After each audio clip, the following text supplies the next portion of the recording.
Laissez-moi passer l'extrait que vous venez de mentionner et le diffuser pour notre public.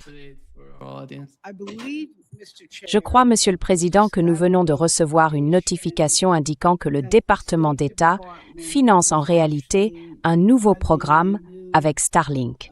C'est bien comme ça que ça s'appelle. Oui? Pouvez-vous expliquer cela?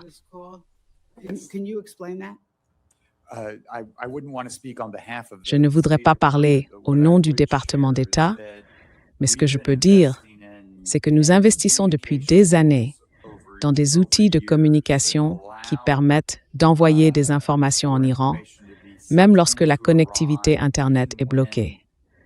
Nous avons notamment commencé très tôt à soutenir le déploiement et l'exploitation d'environ 200 Starlink.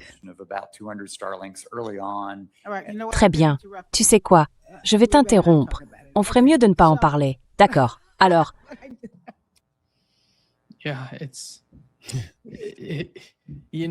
Oui, tu sais, à cette époque-là, j'étais en Iran, Max. Comme tu l'as mentionné, les 2 premiers jours étaient très calmes. Les gens manifestaient. Ils voulaient exprimer une forme d'opposition à la situation économique. Après tout, le secrétaire au Trésor des États-Unis avait déclaré qu'ils avaient tout fait pour faire chuter la monnaie iranienne. Et c'est ce qui s'était produit. Les manifestations étaient le résultat de ce qu'ils avaient fait aux États-Unis. Et puis, on a vu les manifestations se transformer en émeutes. C'était tellement étrange pour moi, parce qu'à ce moment précis, le président iranien, Massoud Pezeshkian, essayait de dialoguer avec des économistes et les élites du bazar, l'élite du marché là-bas. Et puis soudainement, quelque chose s'est passé sur le terrain, et tout a changé. La nature des manifestations s'est transformée en émeute, et ils ont commencé à tout brûler. C'était vraiment étrange à voir pour moi.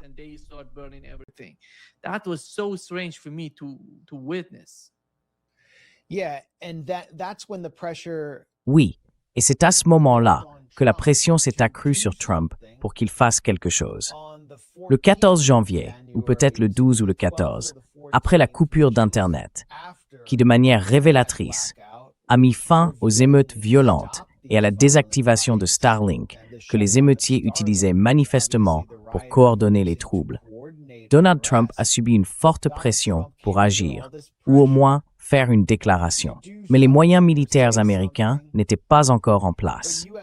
Ils venaient tout juste d'enlever Maduro, et le groupe aéronaval du porte-avions USS Gerald R. Ford se trouvait encore dans les Caraïbes.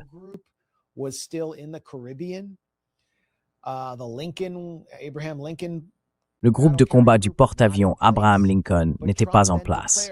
Mais ensuite, Trump déclara « L'aide est en route ».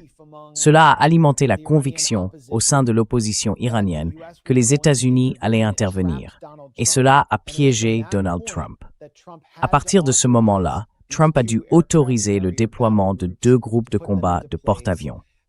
C'est alors qu'il a relancé ces négociations, qui ont conduit à la guerre en juin. Et il a commencé à jouer le jeu d'Israël, devenant en somme une marionnette de Benjamin Netanyahou. Voilà donc l'utilité, le but de ces émeutes de changement de régime.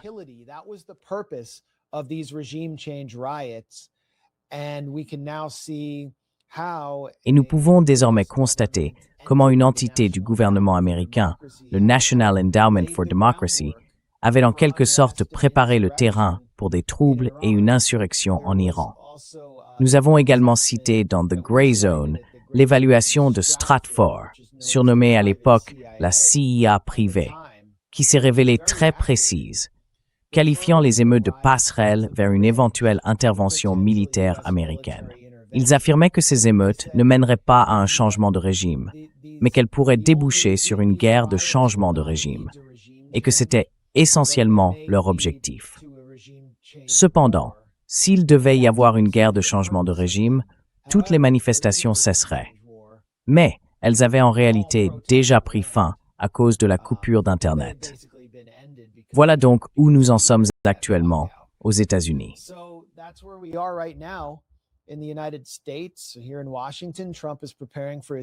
Ici, à Washington, Trump se prépare pour son discours sur l'état de l'Union et il va parler de l'Iran. Les Jeux olympiques d'hiver viennent de se terminer. Impossible de faire la guerre pendant les Jeux. Tous les moyens militaires que les États-Unis peuvent mobiliser semblent être en place. Ils ne seront peut-être pas suffisants, mais c'est ce que les États-Unis ont. Et Israël prépare son propre plan d'attaque en coordination avec les États-Unis. Nous avons donc véritablement atteint un point d'inflexion. La seule autre date pertinente cette semaine, un événement, ce sont les négociations de jeudi, je crois, à Genève. Et c'est là que Trump, Witkoff et Kushner disent aux Iraniens que si vous ne capitulez pas essentiellement, selon les propres mots de Witkoff, si vous ne capitulez pas, alors nous vous attaquerons.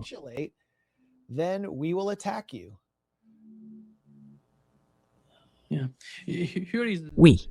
Donc, Witkoff a dit quelque chose à propos du programme nucléaire de l'Iran. Ce qui me semble très familier, c'est le même genre de discours que nous entendons depuis de nombreuses années de la part de Benjamin Netanyahou. Voici ce que Witkoff a dit.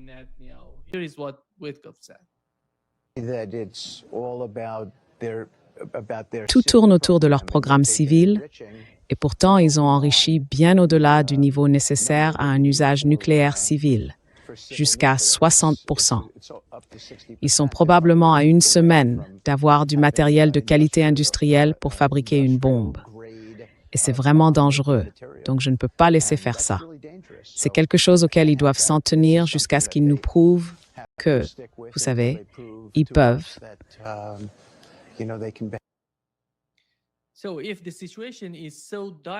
Donc si la situation est si grave, il faut négocier, il faut parler, au lieu d'envoyer une grande quantité d'armes dans la région pour exercer une pression. Il semble que, dans l'esprit de l'administration Trump, le gouvernement iranien et le peuple iranien finiraient d'une manière ou d'une autre par capituler.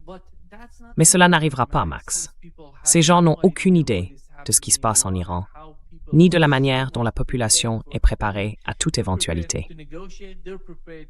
Ils sont prêts à négocier. Ils sont prêts à faire la guerre si les États-Unis décident de les attaquer.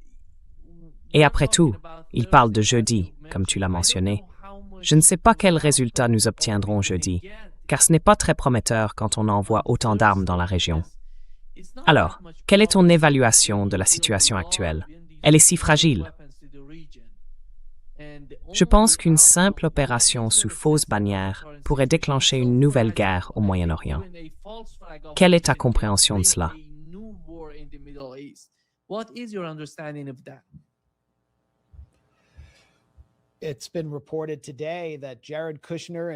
Il a été rapporté aujourd'hui que Jared Kushner et Steve Witkoff vont décider s'il doit y avoir une guerre, en se basant sur leur évaluation des négociations et sur la possibilité de les poursuivre.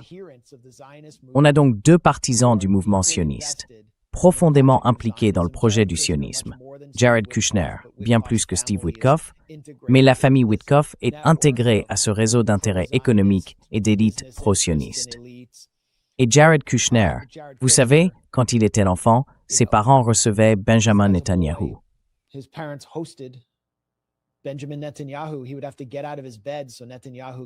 Il devait sortir de son lit pour que Netanyahou puisse passer la nuit chez eux. Il était pratiquement au lit avec Netanyahou. Voilà donc qui il reste pour prendre cette décision.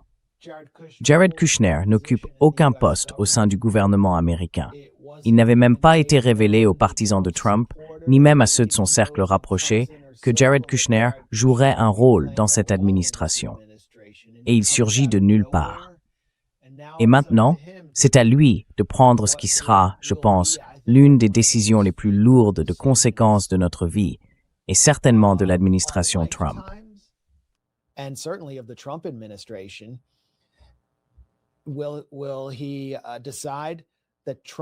Va-t-il décider que Trump va faire le taco, comme l'appellent ses opposants, c'est-à-dire que Trump se dégonfle toujours, et qu'il retirera tous ses moyens militaires, décevant ainsi Netanyahou? Car Netanyahou ne pourra probablement plus jamais obtenir autant de moyens militaires américains, ni un tel niveau de posture de force autour de l'Iran, sans doute pour le reste de sa vie, avec un président en fonction qui contrôle les deux chambres du Congrès par l'intermédiaire de son parti, lequel sert essentiellement de vecteur d'influence israélienne grâce aux dons, des centaines de millions de dollars provenant de Myriam Adelson Paul Singer et d'autres milliardaires sionistes proches du mouvement MAGA. C'est une occasion unique dans la vie pour Netanyahou. Et si Trump se dégonfle, s'il trouve une porte de sortie, ce qui serait en réalité la bonne chose à faire, non seulement politiquement ou diplomatiquement, mais aussi militairement pour les États-Unis. S'il ne le fait pas, les Israéliens seront furieux. Et comme il l'a mentionné, il pourrait envisager des opérations clandestines, un faux drapeau.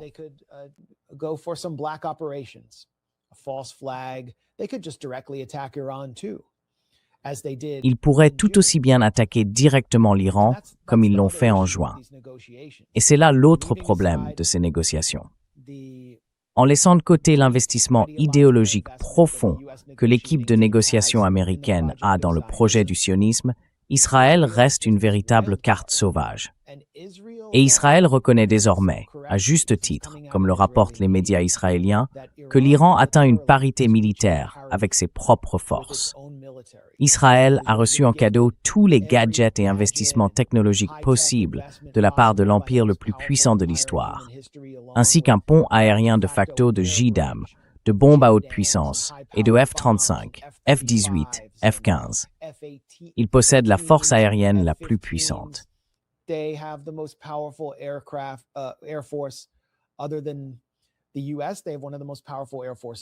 À part les États-Unis, il possède l'une des forces aériennes les plus puissantes au monde. Et pourtant, ils ont été contraints de reconnaître, après la guerre de 12 jours, que l'Iran, grâce à son programme de missiles balistiques, est capable de les affronter jusqu'à une impasse et de les pousser à exiger un cessez-le-feu. Depuis cette guerre, l'Iran n'a pas seulement reconstitué son stock de missiles balistiques, il a dépassé ses niveaux précédents et produit davantage de systèmes mobiles de lancement de missiles, ainsi que davantage de bases militaires souterraines, de facto, pour ses missiles balistiques, ses milliers de drones et ses mines marines. L'Iran dispose également de mines marines de type drone, capables de se déplacer pour éviter les systèmes de déminage.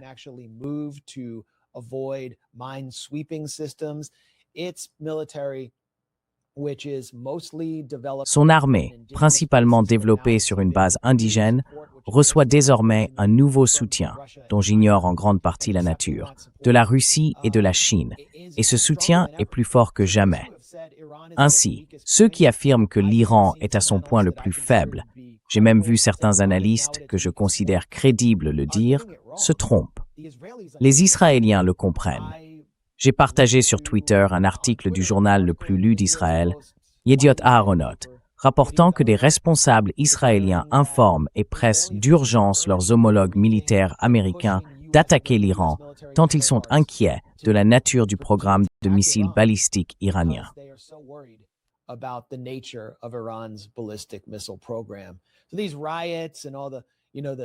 Ces émeutes, déclenchées en partie par l'assaut économique des États-Unis contre l'économie iranienne à travers les sanctions, ont créé l'impression que l'Iran est faible, qu'il vacille de l'intérieur.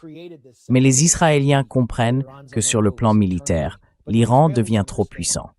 Et c'est pourquoi je pense que, même si des négociations aboutissent aujourd'hui, cela ne fait que retarder l'inévitable.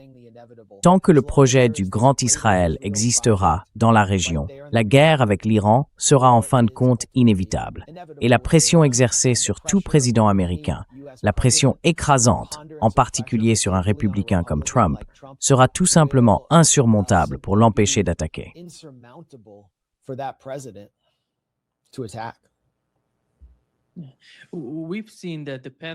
Nous avons vu que le Pentagone parle enfin du fait qu'une guerre avec l'Iran prendrait du temps, qu'elle serait prolongée.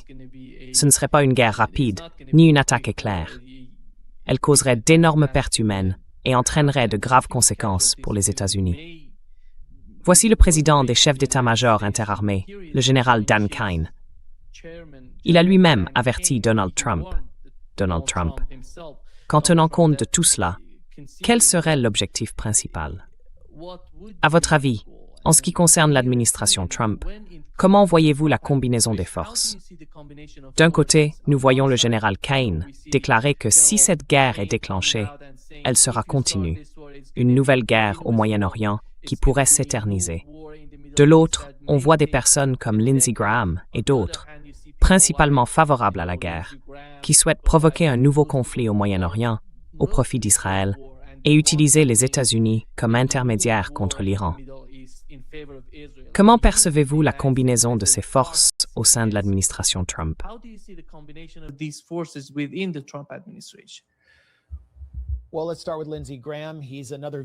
Eh bien, commençons par Lindsey Graham. C'est un autre vecteur d'influence israélienne. Ça saute aux yeux. Il a déjà effectué 2 voyages à Tel Aviv cette année, et pendant qu'il se rend à Tel Aviv, Netanyahou, lui, se rend à Washington. Ils échangent leurs places. C'est un peu comme un jeu de bonneteau, un tour de passe-passe, où l'on ne sait plus qui est l'Israélien et qui est l'Américain. Mais en échangeant leurs rôles, ils créent ce cœur que Trump entend. Celui qui lui dit qu'il doit attaquer l'Iran. Netanyahou rencontre tous ses alliés à Washington, fournissant à Trump et à son équipe toutes sortes de renseignements exagérant la capacité nucléaire imminente de l'Iran.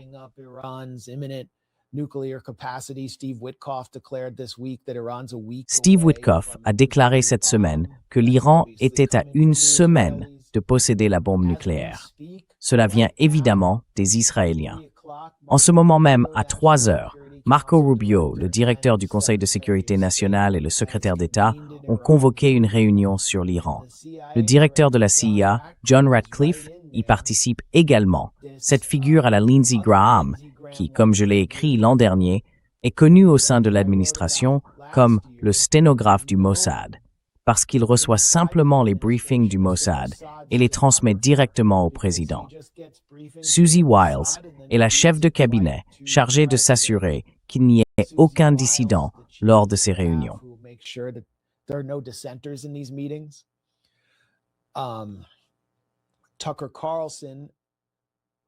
Tucker Carlson, tout juste après avoir démoli l'ambassadeur des États-Unis en Israël, ou je ne sais plus, peut-être l'ambassadeur d'Israël aux États-Unis, Mike Huckabee, à Jérusalem, lors d'une interview de 2 heures, est apparu à la Maison-Blanche. Et je veux dire, tout le monde pouvait deviner pourquoi Tucker était là. Il n'était pas venu pour manger un Burger King avec Donald Trump. Il était là pour convaincre Trump de ne pas faire la guerre à l'Iran, pour l'avertir des conséquences, et pour se mettre dans les pas de Charlie Kirk, le défunt dirigeant de TPUSA, qui, l'an dernier, avait tenté de mettre Trump en garde et s'était fait réprimander très violemment par le président lui-même pour avoir mis en garde contre une guerre avec l'Iran. Je crois avoir été le premier journaliste à le révéler. Ce sont des forces concurrentes, mais ce sont des forces politiques. Pete Hegseth, c'est le secrétaire à la guerre, ce qu'on appelait autrefois le secrétaire à la défense.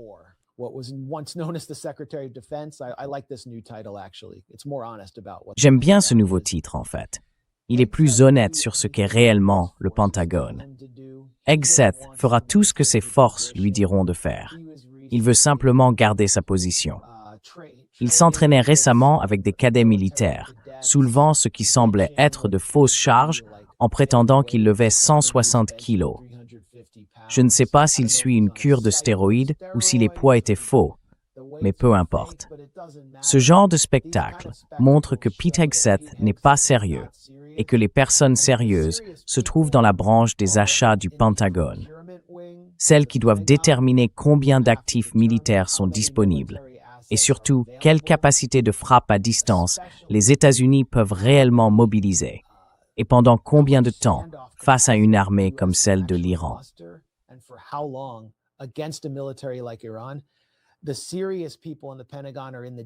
Les personnes sérieuses au Pentagone se trouvent à la DIA, la Defense Intelligence Agency, le renseignement militaire, celle qui détermine la capacité de l'Iran, sa propre capacité de dissuasion, sa résistance aux frappes, et ainsi de suite. Elles ne sont pas au sommet, au niveau politique. Et puis, il y a les hauts gradés du Pentagone. Ce sont les généraux, dont Dan Kane, qui ont dû traiter avec la DIA, gérer le côté approvisionnement et connaissent les chiffres. Ce sont un peu des hommes de chiffres désormais.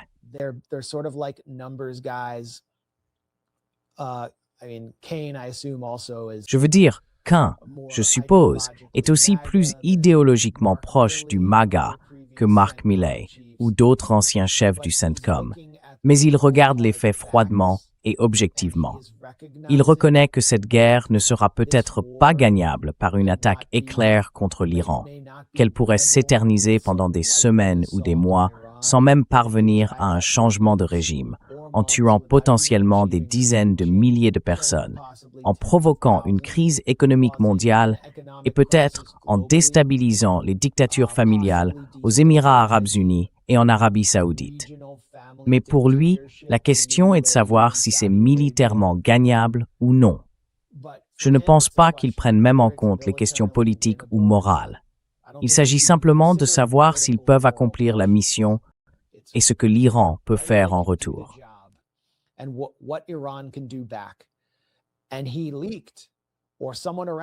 Et il a divulgué, ou quelqu'un de son entourage a divulgué, à 3 grands médias américains que le Pentagone et l'état-major interarmé sont essentiellement inquiets, voire carrément opposés, au déclenchement de cette guerre.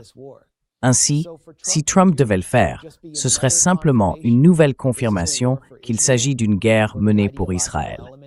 Pour les éléments idéologiques qui ont pris le contrôle de la Maison-Blanche et ne représentent pas le public américain, lequel s'oppose massivement à cette guerre.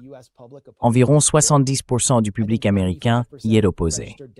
Je pense que 95% des électeurs démocrates y sont opposés. Cela ne représente même pas l'armée américaine, qui a désormais exprimé son opposition. Cela représente cette faction de zélotes idéologiques qui adhèrent au projet du Grand Israël et à la philosophie fondamentalement déstabilisatrice du sionisme.